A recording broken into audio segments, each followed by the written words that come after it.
What you're hearing is Hardie Fiber Cement Siding living up to its reputation as the siding that handles hail impact with ease.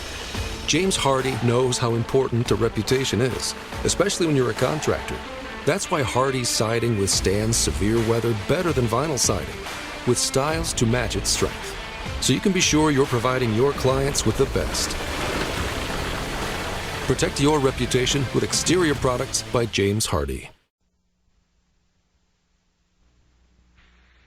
Tune, Forestry Theater.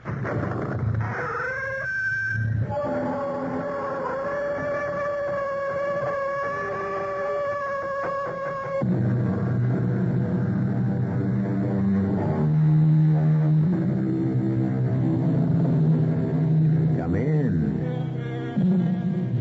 Welcome. I'm E.G. Marshall, verger of this congregation which celebrates the mysterious and the macabre. Chance, as a learned man once said, may very well be the pseudonym of God when he did not wish to sign his name. And then again, chance may very well be what it appears to be, a random accidental event. And it comes down to the old argument. Can our fate be foretold? Is our destiny signed, sealed, and delivered? Or do we have some room to maneuver?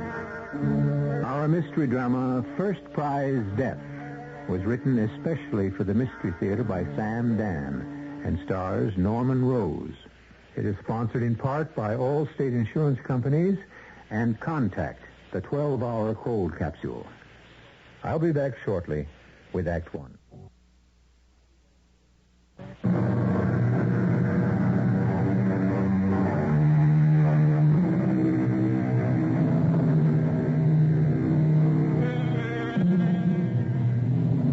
No living creature suffers from such poor public relations as the snake.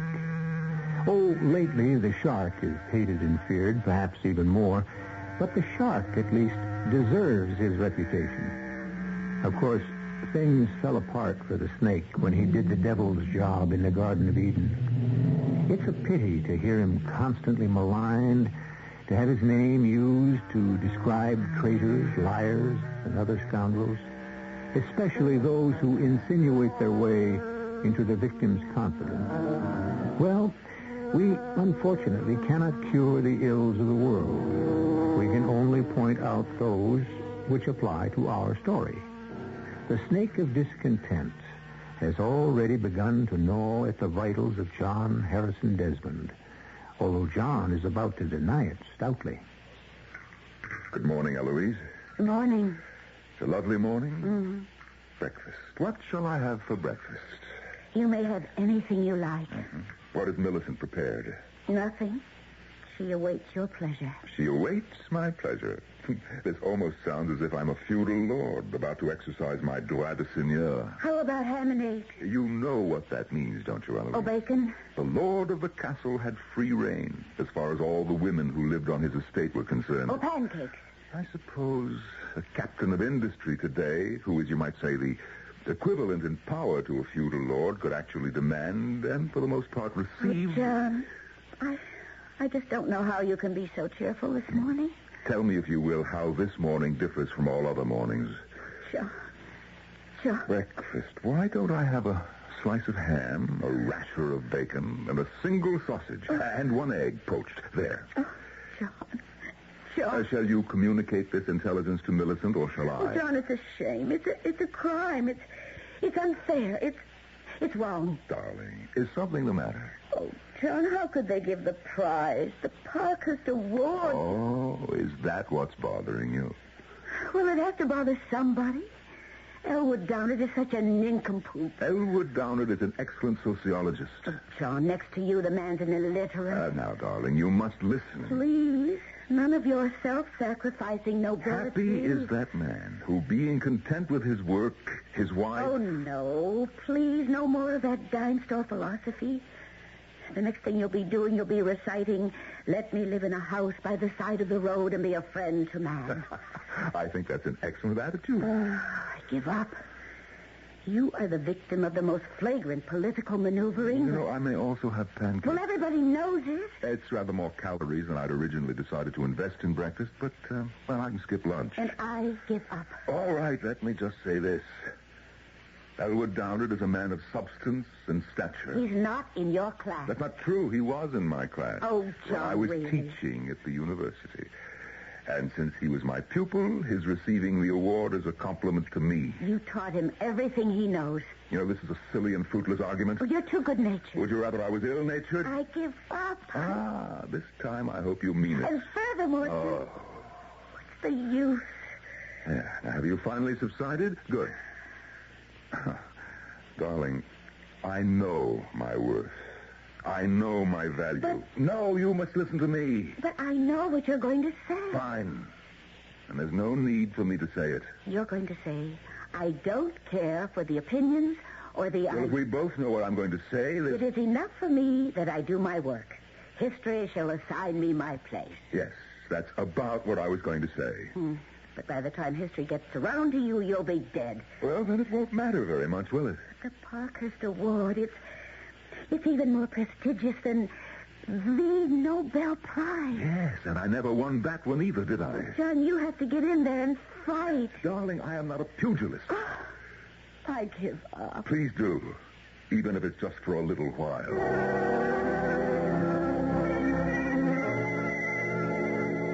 Busy, John? Oh, Spence, come on in. Well, we fed it all into the computer. The data looks pretty good. Now, how far away are we from the report? Well, no more than 6 weeks. But we know the conclusions. It's obvious. We're going to advise the Emir that the basic economic effort of his country should now be devoted toward developing the fisheries. I must say you've marshaled some brilliant arguments. Brilliant. Spence, tell me something. Sure. What? Never mind. Something bothering you, John? Well, it's just... Well, you know the old saying, if you're so smart, why ain't you rich? Well, look how smart I am. Why ain't I rich? Our Sociological Advisory Institute isn't doing all that badly. No, that's not the kind of rich I mean. I don't follow you. Rich. Rich in honors. Oh. Yes. Oh. Let me put it to you this way. I've been missing out on the Nobel, and I should have made the Parkhurst this year. What do you want me to tell you? Well, after all, I wrote the definitive work on... John, what can I say? I never thought that... You never thought what? that these awards meant anything to you. I'm only human. But you always gave the impression that prizes and medals were never really important. I have forgotten more than Elwood Downard will ever know. Look, in the long run, what does it mean? You can take that magnanimous attitude, Spence. After all, you have got a Parkhurst. I'm also 10 years older than you, John, so you've got plenty of time. No. I've been pigeonholed. I've been passed over too many times.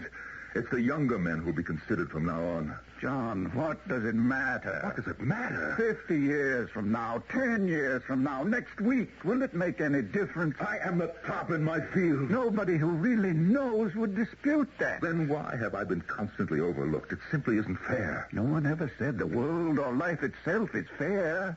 And there are times when virtue must be content to be its own reward. Oh, thank you. You're a great help. I never would have dreamed you felt this way. Well, now you know. Tell me something. You're saying all this in confidence, I assume. You still want to maintain your public image as a modest, self-effacing... Spencer, I have had it up to here. I have to let off steam in front of somebody or I'll blow my top. That's what wives are for. Oh, not mine. But I thought you and Eloise... If I ever spoke this way in front of Eloise, do you know what she would say? She'd say, I told you so. And then do you know what I'd do? I would strangle her with my own two hands. Well, you've got it bad. What are you supposed to do in this world? How do you get recognition? But, John, you've got recognition. Oh, you know the kind I mean. I don't know. I wish I could tell you, but I just don't know. Spencer, I want that Parkhurst Award. To me, it would be the culmination of my life's work. You scare me, John. You sound as if you'd be willing to sell your soul for it. I would. The problem is I don't know who would want to buy it. They say the devil deals in that commodity. If there is such a thing as the devil and he, she, or it is listening, I am willing to make a deal, my soul for the Parkhurst. What's supposed to happen now? A puff of smoke and a cloud of sulfur and a sudden materializing of Lucifer himself? Yes, but obviously no such thing exists. John, don't let this thing get to you. Spence, it has gotten to me. I can't help it.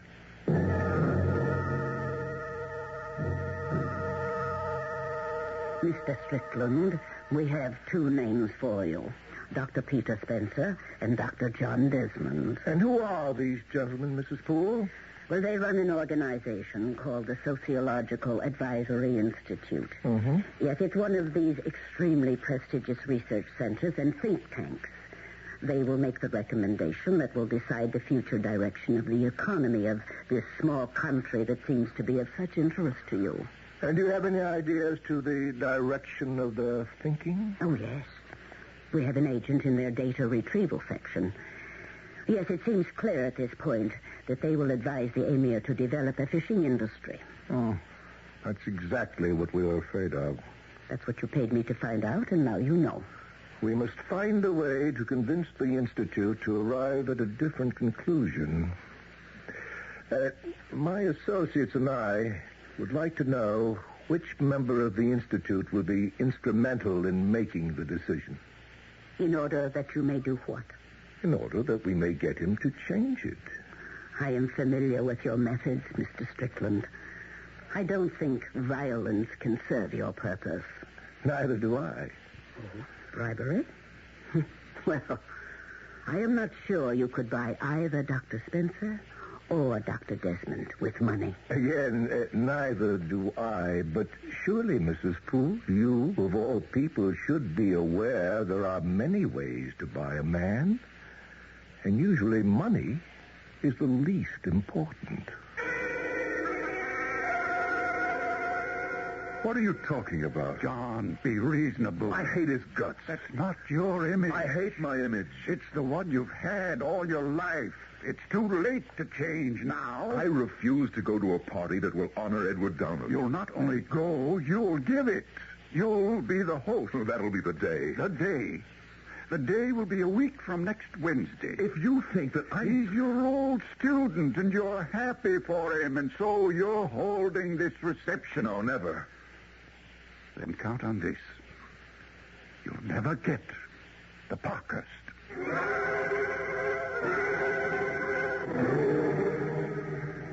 You asked us to discover the kind of coinage one must use to bribe Dr. John Desmond. Mm-hmm. Well, as you can hear, we have inserted a recording machine in his office. Here, listen to this. Then count on this. You'll never get the Parkhurst. How will a cocktail party win me the Parkhurst? It's politics. It's mingling. It's being seen. It's being gracious. Oh, come on, John. You want the Parkhurst. You want it more than anything in the world. Well, have you heard enough, Mr. Strickland? Parkhurst. The Parkhurst Award. It's actually as simple as that. Excuse me, Mr. Strickland. Are you saying that it is simple for your organization to obtain a Parkhurst Award? I'm saying, Mrs. Poole, it's simple to promise.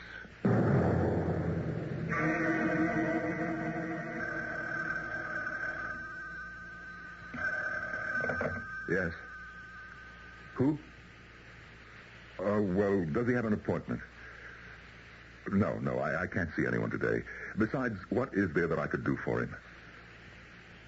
He says he was advised to call on me by Dr. Elwood Downard. Well, I suppose so. Send him in. Now, why would Downard send anyone to see me? Dr. Desmond? Yes, come in, please. Thank you. Have a chair. Now, sir, your name is Everett Strickland? Correct. What may I do for you? For starters, do not advise the Emir of Rashal to develop a fishing industry. What? Oh, now, see here. I believe in getting to the heart of the matter. And Elwood Downard sent you to me? No, I don't know the gentleman. I used the name because I knew you would have to grant me an interview. The interview is over. Of course. Only one thing remains to be said, and then we may adjourn so that you will be able to meditate. Get out before I throw you out. We could have led up to this gradually over days or weeks or even months, but I believe in placing all the cards on the table immediately. If you care to go along, we're prepared to pay you handsomely. Now, you listen to me. I don't know who you are or what your game is, but if you think you can bribe me to betray a client... I don't think I can bribe you. I know I can. There isn't enough money in the world. I wouldn't give you a single penny. I'd give you what you want more than anything else. Will you be good enough to get out? I offer you the Parkhurst Award. Now, do you still want me to get out?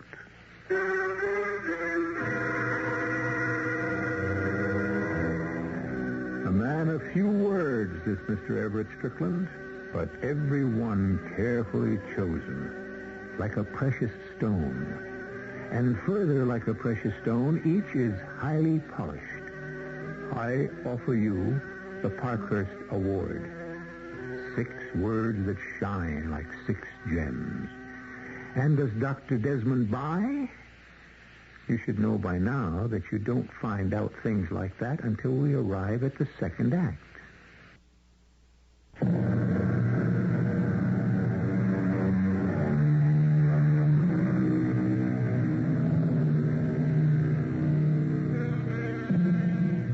And what are the basic motivating forces in human beings? One great authority says sex. Another says hunger. A third says territory. Well, from all this, we are assured of one thing. There are different forces for different folks.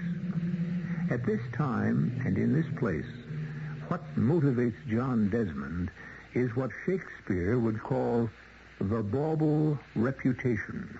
Mr. Strickland, I don't know what your game is. I'm willing to give in order to get. Why should you be concerned with our dealings with the Emirate of Rashal? I represent a group that has worldwide interests, Dr. Desmond. What we are talking about is completely out of the question. Why? I have my reputation to consider. Your reputation is very much the subject of this discussion. It would certainly be enhanced by a Parkhurst Award. I have heard enough, more than enough. That's absolutely true. You have heard enough for one day. Now you must sleep on it. Mr. Strickland, if you do not leave my office immediately, I shall have one of our security people toss you out. Oh, that won't be necessary. I'm going. You need time now. Time to digest what I told you. Oh, spare me any further pathetic attempts to talk me into it. No need for me to do that. In the end, you'll talk yourself into it.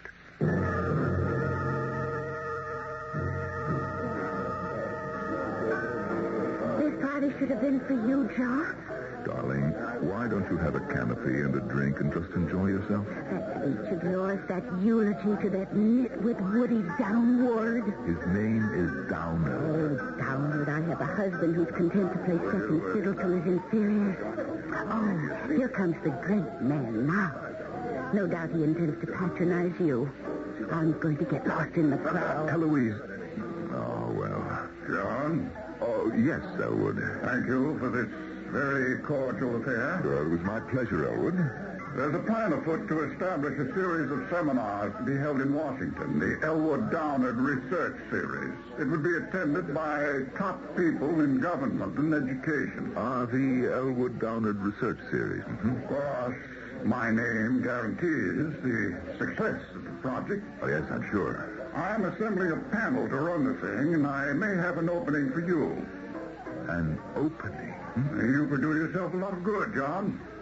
Actually, being on my faculty would be quite a boost for you. Yes, it would. It'll prove that you're back in the mainstream. I never thought that I left it. Well, of course not, John. It's just that there seems to be an impression that, will you think about it? Thank you, Elwood. Yes, I'll think about it.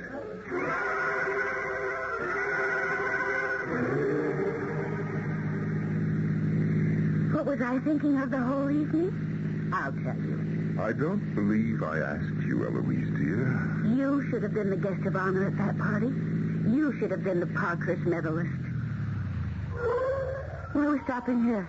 Because I have something vital to tell you. What's that? Shut up.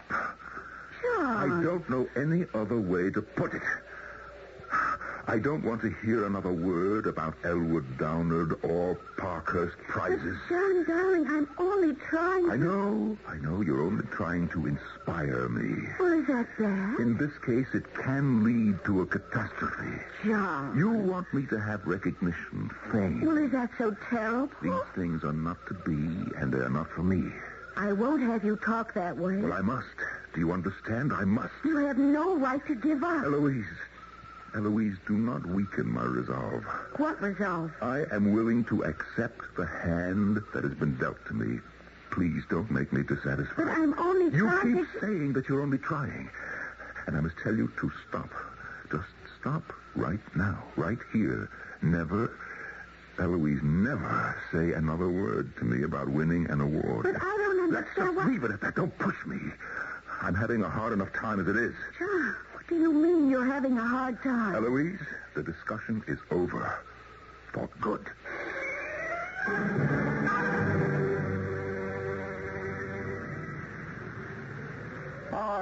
Good morning, Dr. Desmond. What are you doing here? Well, this is a public bar. If you'll excuse me. I thought we might walk a little ways together, Dr. Desmond. There is nothing that you and I can do together, Mr. Strickland. So, you're thinking it over. Thinking what over? My little proposition. That's why you've come out here, to commune with nature, to get away from it all, to clarify your thoughts. Mm-hmm.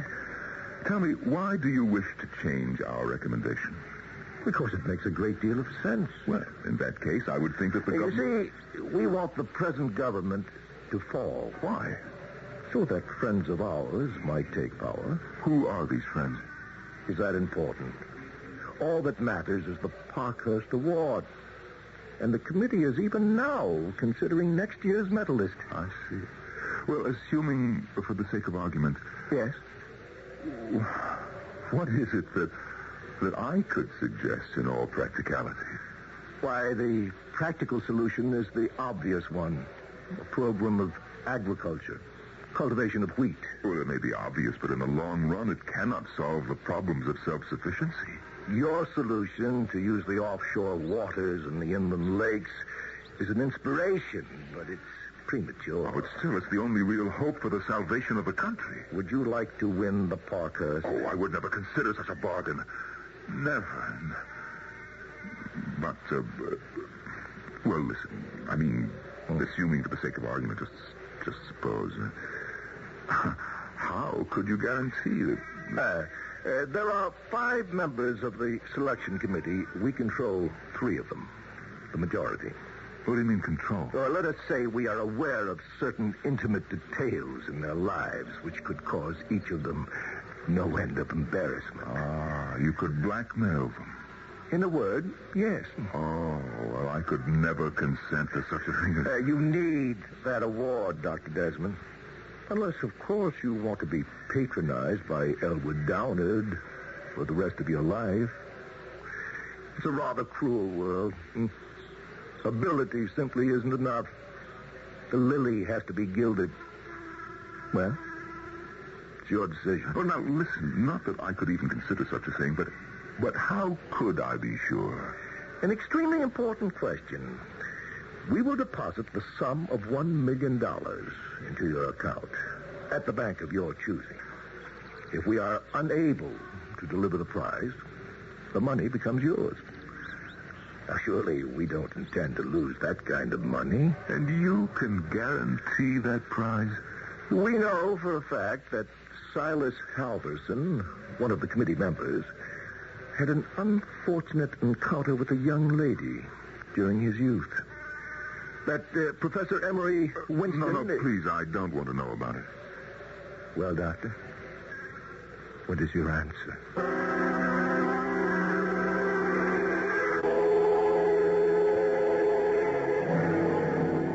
We may be back to ground zero on this project, Spencer. We may have to shift the entire direction of our recommendation. Why? Well, because other factors have suddenly... Well, I don't believe that we can... What are you trying to tell me? You know, we better go the agriculture route. It's a safer recommendation. We weren't engaged to look for safety, but for a viable economic system. We have no assurance that we can successfully stock those waters with fish. But fisheries not only solves the employment problem, it also assures the people of a protein diet. Yes, such a program cannot be implemented for many years. Why? Well, because there's a worldwide pollution problem. Until an international effort is made to clean up the seas... But agriculture... John, so much of their land is desert. Yes. Well, we'll propose an irrigation system. I'll have the top agricultural authority set to devise... No. What do you mean, no? This is exactly where we were a year ago. You were the one who came up with a plan that completely demolished the entire agricultural concept. I have had a chance to allow it to simmer. It's the real way to go. Let agriculture develop slowly, but let the major expenditure of money go toward the creation of a fishing industry. It won't work. You're serious? Of course. Okay. Now tell me the truth. What's behind this change of heart? A reevaluation of all the pertinent My data. foot. Who got to you, John? Oh, look, I'm afraid I don't know what you're talking about. And I'm afraid you do. I won't even dignify that accusation with an answer. I'm aware of the political cross currents in that country. I am completely above the political implications. The oil is disappearing. The Emir has to invest in a new kind of economy. There are those who insist on agriculture. And they happen to be right. That's not true, and you know it. Now, why would I be influenced by anything other than my professional judgment? I don't know. You tell me. Spence, I thought it over, and I honestly believe Do that... you? Well, I prefer your original solution, your daring, innovative solution. But it's a... And as the senior partner here, I have final say. Even if I'm convinced... John, we owe our client the truth.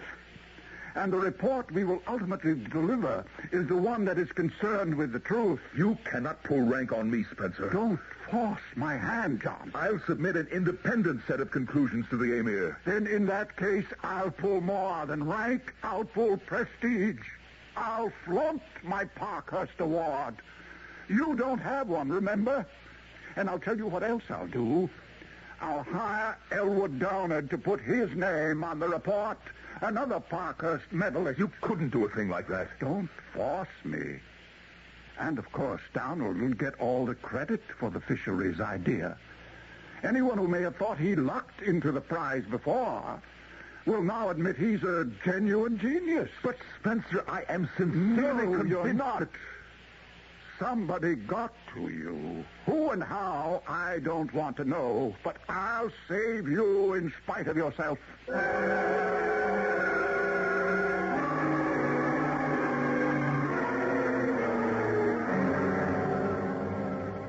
I thought we had a deal.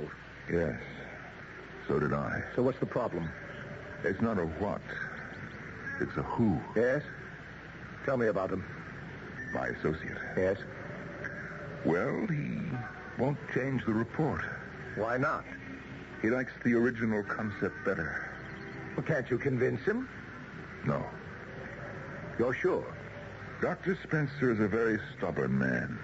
When he makes up his mind, nothing can change it. So, I'm afraid our deal is off. Oh, never say die. You never tell what can happen tomorrow. Where Dr. Spencer's concerned, I can. I think I'd like to have a little talk with him. Oh, no. You don't know Dr. Spencer. And you don't know how I talk.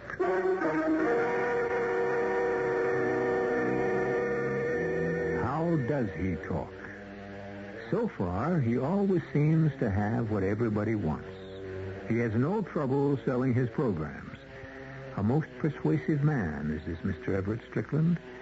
But what has he to offer Dr. Spencer? We shall find out when I return in just a few moments with Act 3.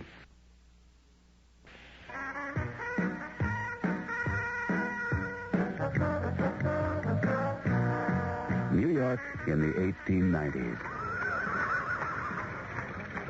The bold figure of Diamond Jim Brady makes his way toward Louis Sherry's, the most elegant restaurant in the city. Good evening, sir. Mr. Sherry himself escorts Diamond Jim and his attractive lady friend to their table. The highlight of the meal was Mr. Louis Sherry's ice cream dessert. Louis Sherry's ice cream still has that old-fashioned flavor, yet none of today's additives. Made from real cream, milk, pure cane sugar, egg yolks, natural flavor, no artificial anything.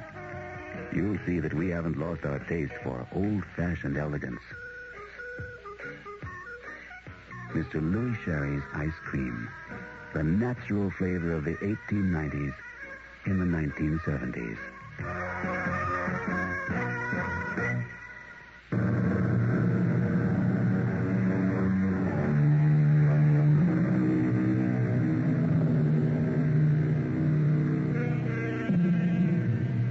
Every man, they say, has his price.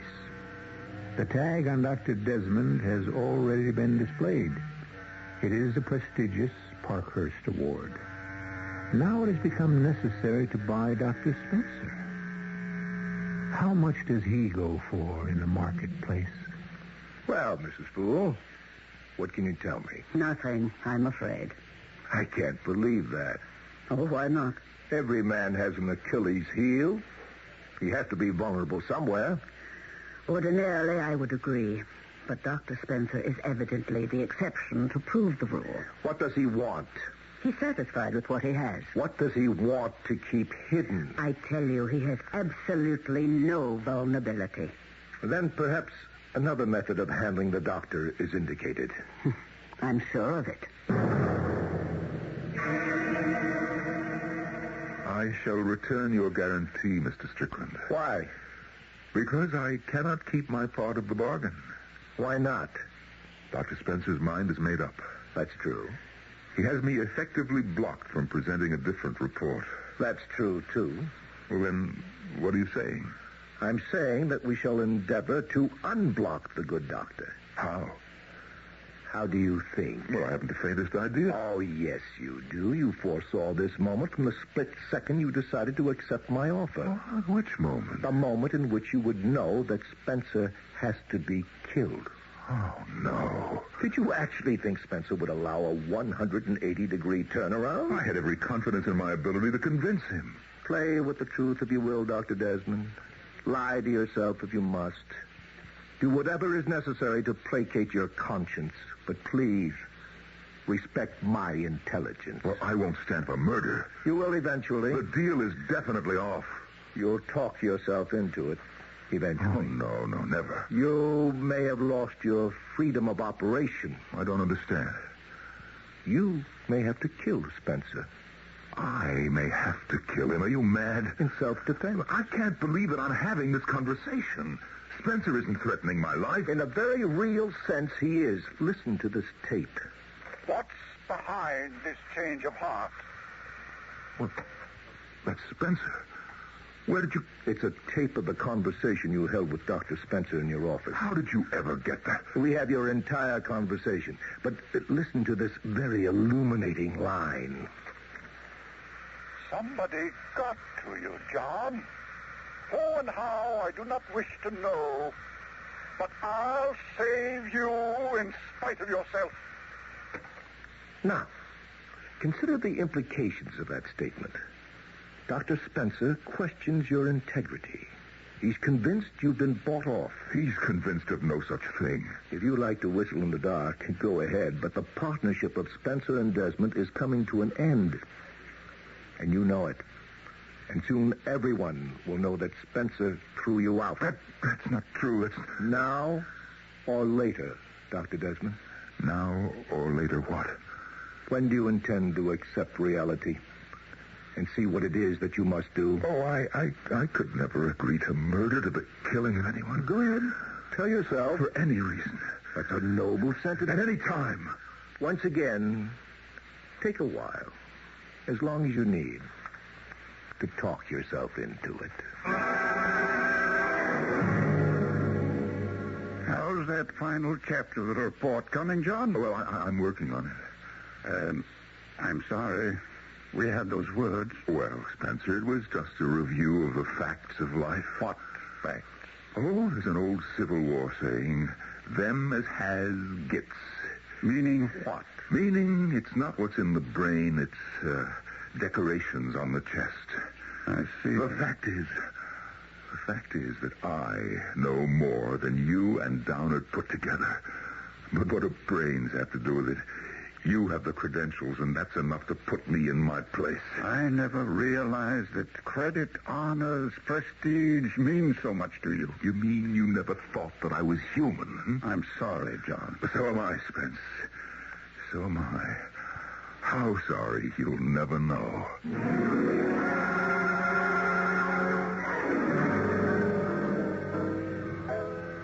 Well, Dr. Desmond? Mr. Strickland, Yes. Well, you see, I've decided to go ahead. See how simple it is? The first decision is always the toughest. After that, everything just falls into place. Oh, yes. I mean, I suppose if you want to get anywhere, you've got to bite and claw and kick. Well, there's absolutely no doubt about it. And Spence is an old man anyway. So he goes a few years earlier. And this way, his departure can do you some real good. His departure? We've been studying Dr. Spencer's habits. He likes to spend his weekends in his cabin up in the mountains. The cabin? Yes. He likes to detach himself from the world and meditate and just be his own man for a few days. Oh, but why do I tell you these things? Well, what are you going to do? Well, nothing involved, nothing complicated. Our amateurs attempt highly complex plans, which then fall apart from their own weight. But I mean, what are you going to do? A freelance agent will be dispatched to the location. He will shoot Spencer. Oh, well, that's quite all right. Be shocked, be horrified, show all the human reactions. It's expected of you. Yes, but The place is miles from any human habitation. The good doctor requires solitude. And so a prowler robbed him and killed him. but That's an eminently logical event. The police will accept it without question. And then control of the Institute passes into your hands, and we have no more problems. Mr. Strickland, how will this operative be sure that it's Spencer? He'll be sent to the cabin with orders to shoot the occupant. Has there ever been another occupant? Oh, no. And the event is scheduled for Saturday evening at 7, immediately before twilight. Oh, no, listen, Yes. Nothing.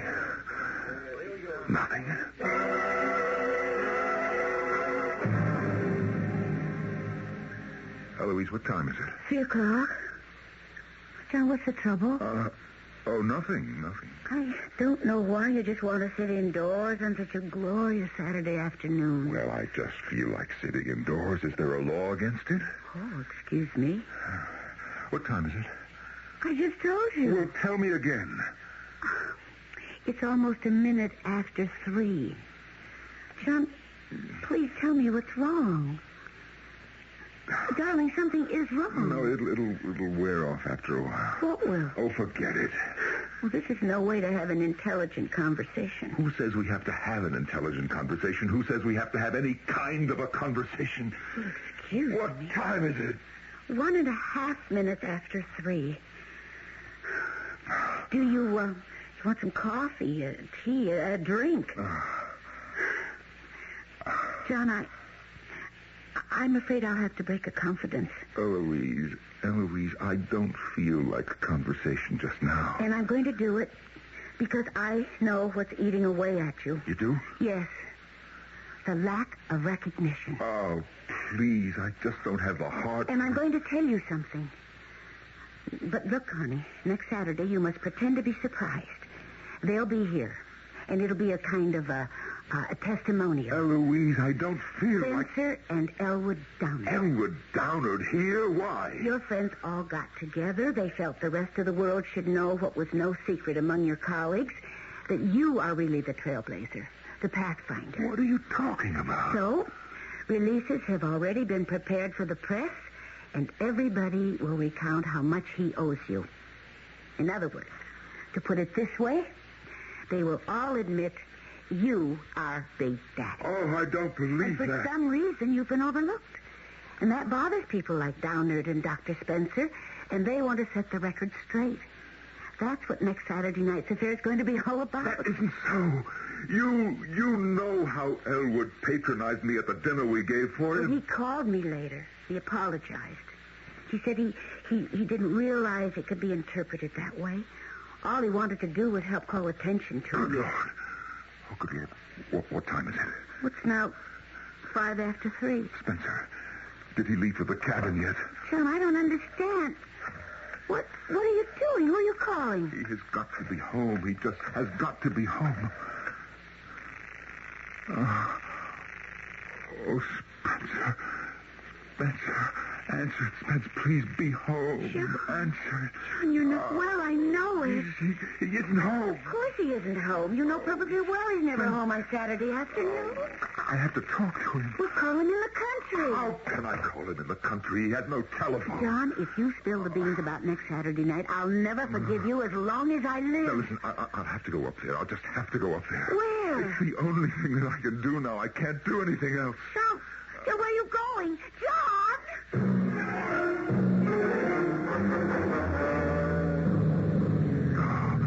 Oh, Spence. Spence. Spence. Spence, are you in there? Spence. Oh, good Lord, am I too late? Spence. Spence. Oh, thank the Lord. I'm in time. He's not here yet. Now, what I better do is go back along the road and stop him from coming up here. Turn around, Dr. Spencer. Oh, no, wait. I'm not Dr. Spencer. Quit thinking, pal. You see the gun in my hand, so naturally you're going to deny your old Doc Spencer, but it's no good. I was told you'd be up here. Now, look, I can explain. Oh, nobody has to explain nothing. No. You know what I am? I'm an assassin. But you're making a mistake.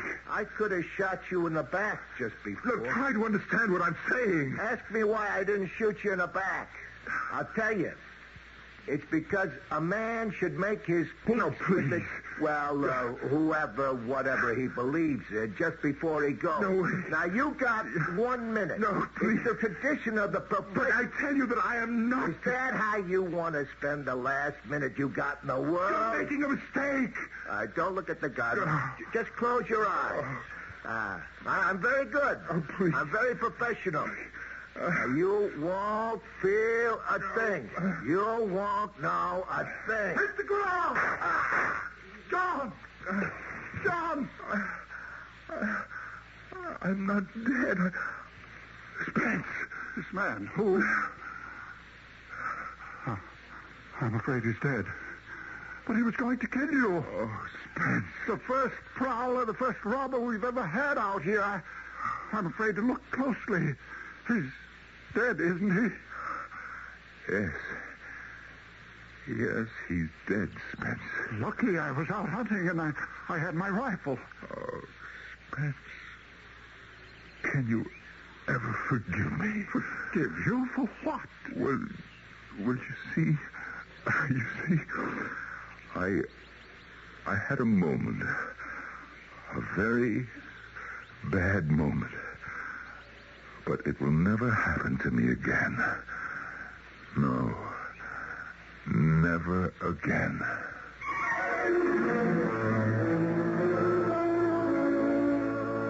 He did, and it didn't. And the following year, the committee nominated him for the Parkhurst Award. And when he accepted it, he made a brilliant speech to the effect that the world's greatest honors are the ones a man receives from his colleagues. I shall return shortly.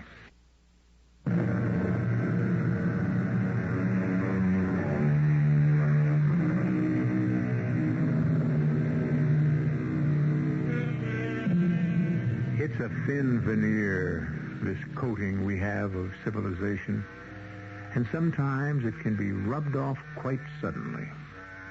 We want something very badly, and before we know it, one thing will lead to another, and there we are, thinking the unthinkable and performing the impossible. Well, those are two good words to describe our doings here 7 times each week. The unthinkable and the impossible. Join the fun. Our cast included Norman Rose, E.V. Juster, Roger DeKoven, and Sam Gray. The entire production was under the direction of Hyman Brown. Radio Mystery Theater was sponsored in part by Buick Motor Division and Anheuser-Busch Incorporated, Brewers of Budweiser. This is E.G. Marshall inviting you to return to our Mystery Theater for another adventure in the macabre. Until next time, pleasant dreams.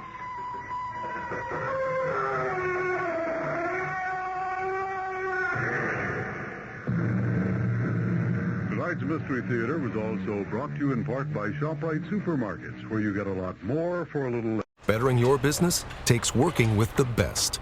With the James Hardie Alliance, you gain access to leads, training, networking, and support from the #1 brand of siding in North America.